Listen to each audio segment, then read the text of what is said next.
Hello, this is XLR2, and welcome to Source Mod Spotlight. This is the very first episode of Source Mod Spotlight. Like I said in my last video, where I decided I was coming back to YouTube, I said that I was going to be starting this new series, where I'm going to be playing full Half-Life 2 mods, and not as a replacement to Half-Life 2 cool mods, but adding commentary to them. And this is the first one. If you've seen the Half-Life 2 Cool Mods episode that I released, this is Inwards, which is a psychological horror thriller suspense thing. There are a lot of them, but I enjoy them, and I know that they're pretty popular, so I figured I would play it. If you've seen Half-Life 2 Cool Mods, obviously you already know that I've played through this part of the mod. I've played like the first 10 minutes of gameplay, so I already know it. If you want to read those, you can pause the video, because I'm not really going to, for the most part. At least not for the first part of the game that I've already played through. But basically, the point of this is to give better reviews than I have been able to with Half-Life 2 Cool Mods. Obviously, Half-Life 2 Cool Mods is nice, but you don't really get much of an opinion. You just kind of get to make your own based on what I show you. Whereas in this, I'm kind of giving you an opinion and playing the mod with commentary as a way of you seeing it with my opinion. So, this is the first episode. As I've said before, it's not just going to be Half-Life 2 mods. I know that there are a lot of really good mods for other Source Engine games, so I'll expand it to there. But anyway, this is Inwards, actually talking about the mod that we're playing, and... oh, mode. And... where are we now? I'm supposed to be in a hospital of some sort. It's a pretty cool mod. It's not the spooky, but it's not perfectly mapped. As I've done some mapping on my own in the past, and the mapping here isn't excellent, but it doesn't really detract from the gameplay. It still manages to be pretty creepy at times when I was first playing through it for Half-Life 2 Cool Mods. I don't know if you noticed from the silent video, but I was pretty creeped out, and I'm sure I will be once I get past the parts that I've already played. Anyway, it's a pretty cool mod. I enjoy it. I enjoy horror mods a lot, which is interesting because I actually hate horror movies. They bother me a lot, but horror games have always been pretty interesting to me, so this is definitely pretty fun for me. And I know that horror is pretty popular on YouTube, so I'm not exactly sure what those are supposed to be. I don't really understand this mod. I was reading the notes in Half-Life 2 Cool Mods, and you can obviously read them too if you want, but I'm not sure I understand the story going on. But we'll try to figure it out as we go along, I guess. This first really creepy part. If you want to read that, you can go ahead. Hate these guys. They're so creepy. Nope, nope, nope, nope. Yep. That's pretty much what you have to do with those guys, because they're pretty quick, and if you blind them with the flashlight, it only lasts for a few seconds. Key. There we go. He's in there somewhere.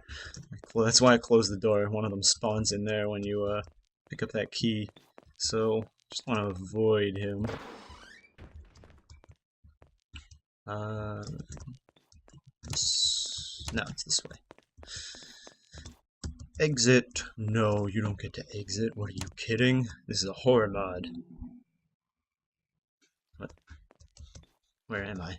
Oh, yeah, see, that's one of the examples of poor mapping. I mean, obviously, besides, that was a little bit of a weird loading point for some reason. I was, like, walking up the steps, and then I'm suddenly here.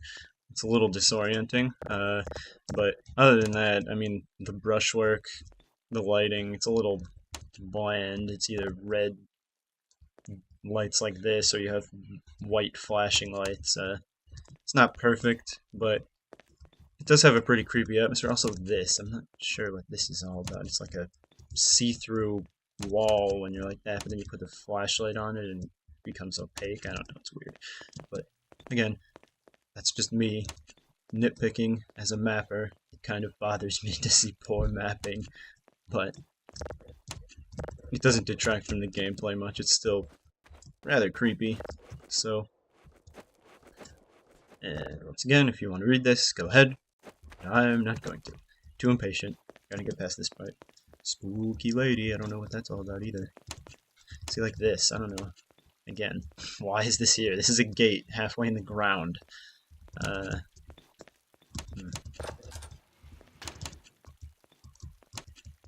we go. Yeah, you have to shine the flashlight on those red teleport things to make them work, I guess. I don't know. Here, look at this. I'm not sure what that's about. It's like a solid square. Nor am I sure why the glass broke here. I don't know, but I'm getting out of here. You got this creepy... Oh, I never noticed that last time. Creepy lady again out there. Oh, and a note. I didn't read this when I was playing Half-Life 2 Cool Mods. I was too afraid running into that portal as quickly as I could after I heard that glass smashing. The pendant had barely left her pocket in some weeks, or maybe months. Beginning to forget who she was seemed to bring more hope than holding on to the truth.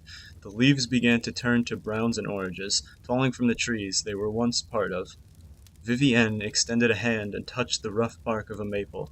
The tree stood tall and strong, drawn upwards by the delicate leaves that came and went. She wondered if one day she could use her gift to show the people who'd taken her away that every life was just as important. She produced the pendant from her pocket and followed its gentle pull onwards through the leafy wood. The leaves crackled distantly in the pattern of footsteps. It was always there, watching her whenever she remembered what she carried, a gift of giving life, followed closely by the weight it brought. One day, beyond the river, that weight will be lifted when she finds her way home. See, I'm not sure who she is. I assume she is the person that we saw outside the window in previous times, but I suppose we'll find out. Put these things in here.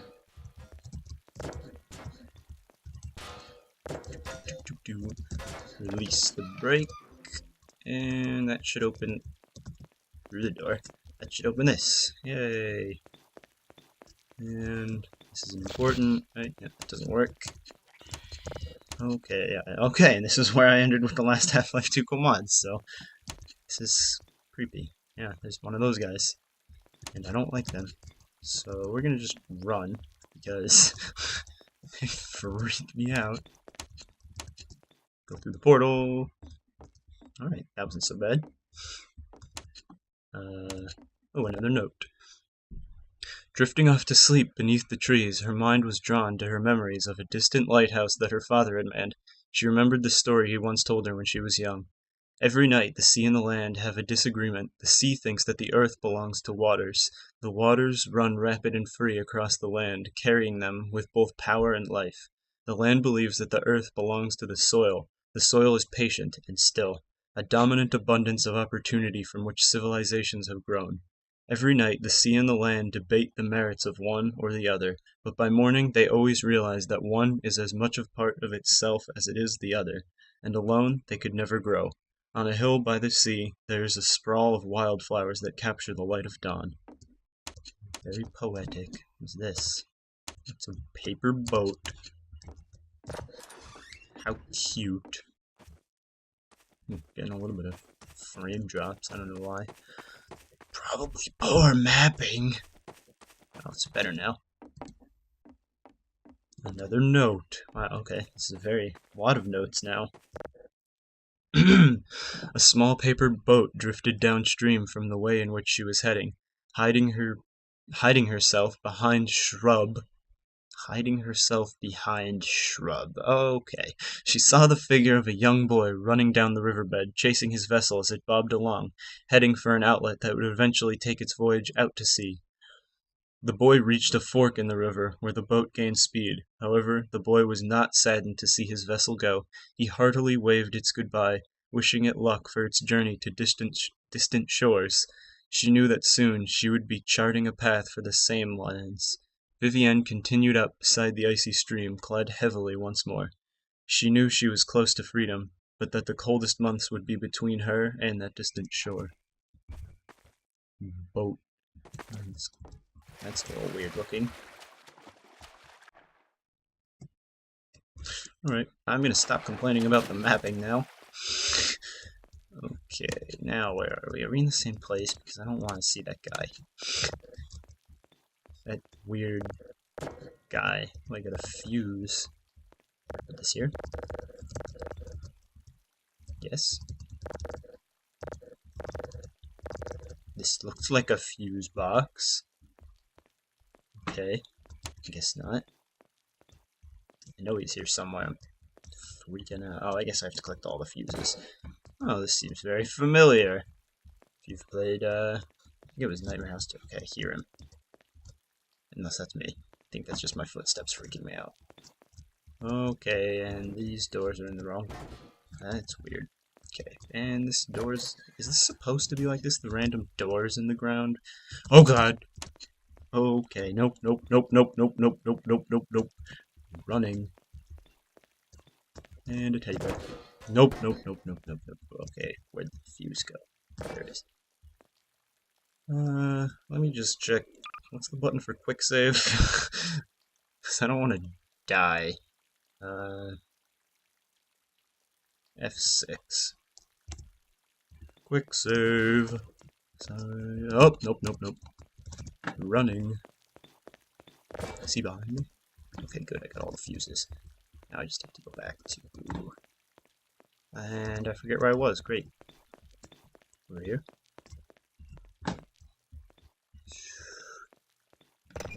Oh, that's a little weird. Is that gonna turn the lights back on? Because I want that guy to go away, please. I assume that just turns the elevator on. Okay, let's go back. Exit. Let's just sprint. This is not the exit. This is the exit. Nope, nope, nope, nope, nope. No, no, no, no, no, no, no, no, no, no, no, no, no, no, no, it's cheating. Stop, stop. I can't get in. That's so unfair.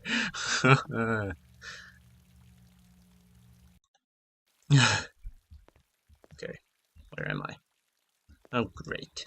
Do that again. Okay. Oh, okay, we're not that far back. And go to the fuse box. Quick save again. Oh! God. Oh my god. Why was he there that time? No. Okay. Let's try that again.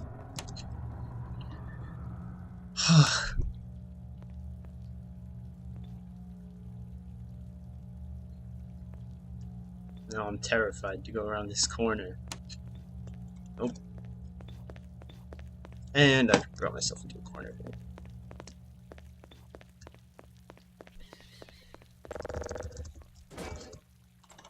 Okay, we made it.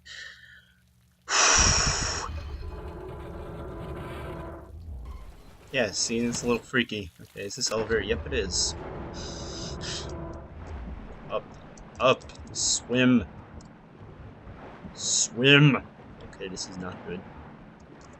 Oh, there we go. I was stuck there for a second. Do I have to go back up? Okay, no, this is a different spot.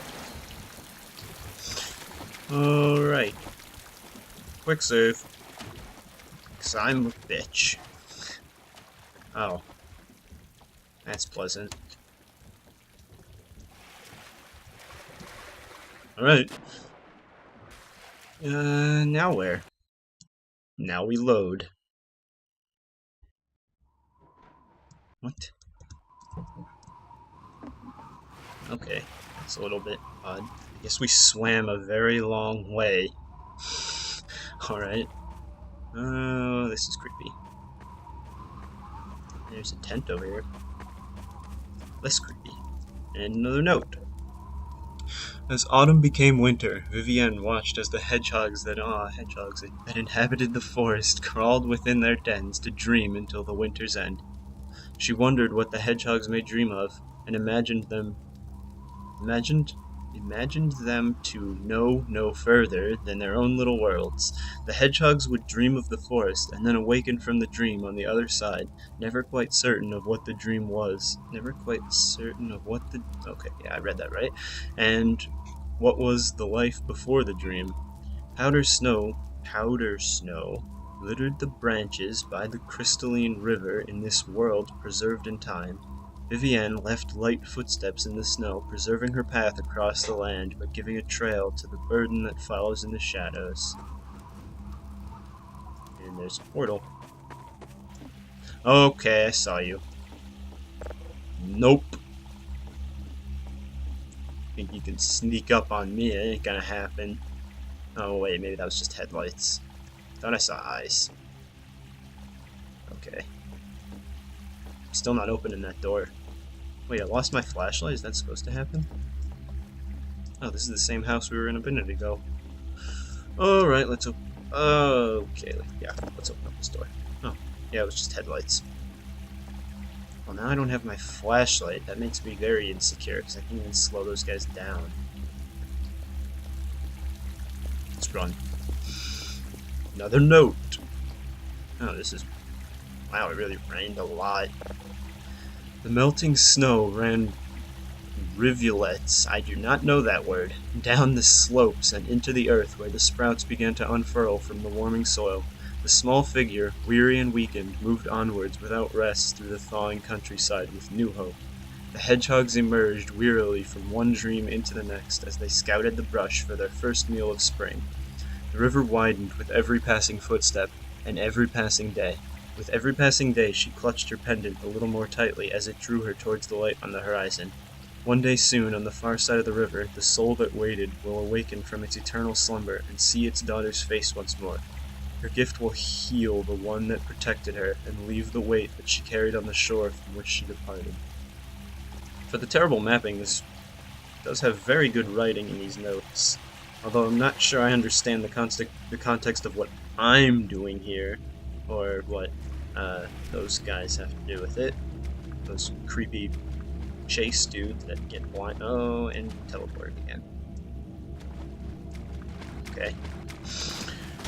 But yeah, very, very well written notes. I feel like we're nearing some sort of conclusion. This looks very... Oh, there's a flashlight again. Yeah, oh, it doesn't. It's one battery thing. Or no.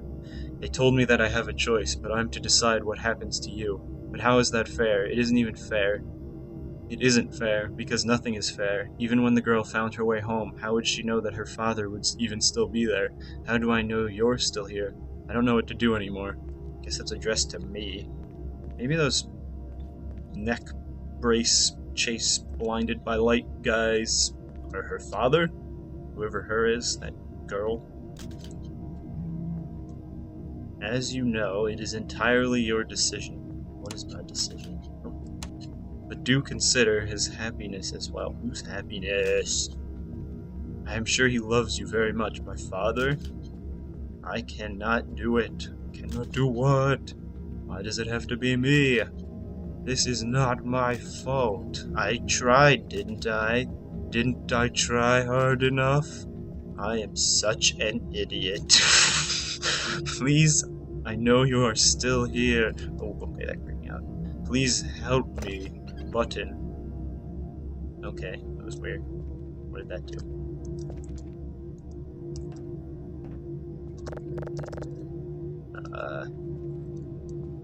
Now what?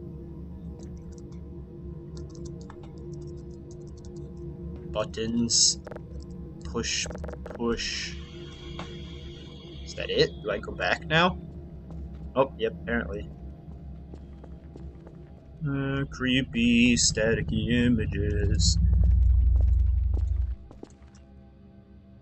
And where are we now? We are back in the hospital. I am in the hospital bed. A girl wandered through the dreary spring rains on a. Hey! Is that it? Oh, okay. Well, I guess that's all of Inwards. Uh, that was interesting. Very short, very well written notes. Not. I have to piece together what exactly that story was about when I'm done recording here. Uh, I'm sure many of you could understand it. It's going to take a minute for me to figure it out, but I'm not going to sit here and record me pondering the story. The gameplay was good, very scary. I was definitely freaked out at some parts. A little bit short. The mapping was a little bit mediocre, but you don't really need great mapping. I mean, it's the classic, you don't need good graphics to make a good game. Same thing goes here. The mapping was mediocre, but the story was well written enough to off-put that, and the enemies were definitely pretty creepy in the way that they were fast and ran after you, but you could only blind them temporarily. Anyway, pretty good mod. Make up your own mind, download it. It was definitely entertaining. I mean, it made it into Half-Life 2 cool mods, so it was definitely cool. Not one of the worst, and fairly high rated on ModDB. That's how I found it. But I would recommend it to anybody who likes Half-Life 2 mods, which obviously you do, otherwise you wouldn't be here. Anyway, thank you for watching, and I'll see you next time on the next episode of Half-Life 2 Cool Mods and Source Mod Spotlight. Take care.